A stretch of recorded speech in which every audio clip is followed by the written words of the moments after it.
Manchester City. Although they didn't make the signing they absolutely needed to make in a striker, Kane, they still managed to get themselves one of the best creators in the Premier League. This move is kinda like that rich kid that has all the toys but goes and buys another one just because. As I said in my City prediction for this season, they are in my opinion the favourites to win the Premier League, and Jack Grealish is part of the reason why. Last season City managed to score goals and dominate teams even without a striker.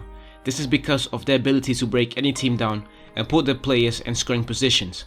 Mahrez, De Bruyne, Gundogan, Foden, Sterling, all of these players excel in this team. Now on top of that you add a player of the caliber of Jack Grealish. He has been for the past few seasons one of the most creative players in Europe. Well, I guess not having a striker won't hurt City that much. Welcome to the JVM Football channel, where you can find game analysis, football history, individual performances, top 10s, etc. If you're interested and would like more football content like this, please subscribe to the channel. Today I'm going to go over Jack Grealish's last few seasons, his output, and how he'll be able to help this Manchester City team win the Premier League even without a striker. To start off, let's once again go over how City played last season and how Grealish adds to this already exciting team. City struggled at the beginning of last season. Their 4-2-3-1 was not working and the whole false line thing was also not working.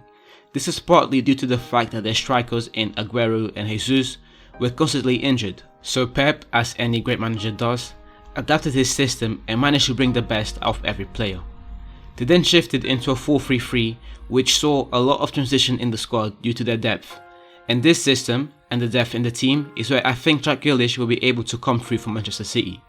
City's build-up play and constant movement is the perfect environment for Grealish. Grealish will get all the freedom that he needs to set up his teammates and also put himself in comfortable positions.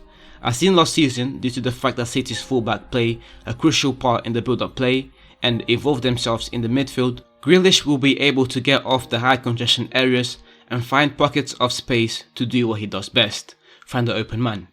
Grealish plays a lot to the left, so having the fullback tuck in will allow him to get into whatever space created.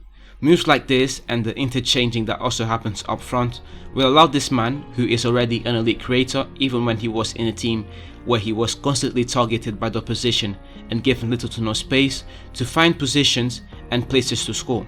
Another common move last season after the tactical change was how the wide players really began to play wide.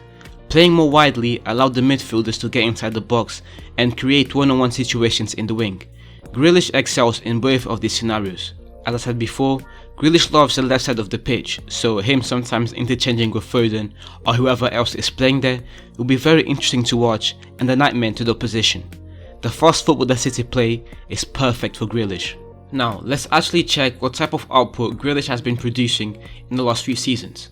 We go back to Aston Villa's return to the Premier League, the 2019-2020 season. Fresh off a promotion, Grealish registered 13 goal involvements in 36 Premier League games where he started all of them. 8 goals and 5 assists. Pretty good, right? Grealish produced this type of output in a struggling team that was about to get relegated.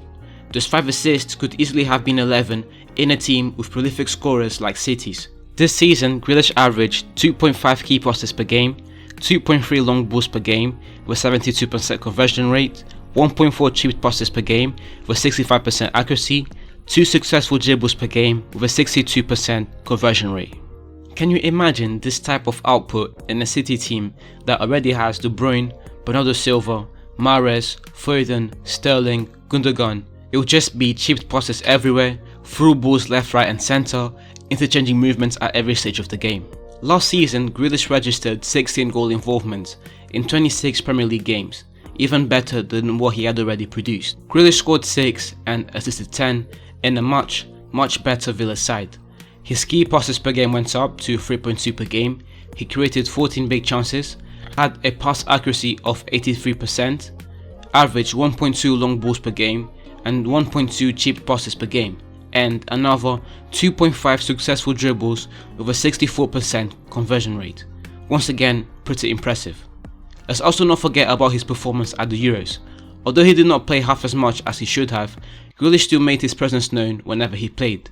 His creative averages or passing averages went down, but this is because he played limited minutes in a defensive-minded squad. However, Grealish still registered 2 assists in 5 games played where he only started once. If you ask any English fan about Grealish's performance during the Euros and how he impacted the team, they'll tell you the same story of how the team looked more alive when he was there. If Grealish can have anything similar to the type of output he's been producing in the last few seasons, then we are in for a treat. City already have a great squad, and this signing will help them in those extra tight games. Thank you very much for watching the video until the end.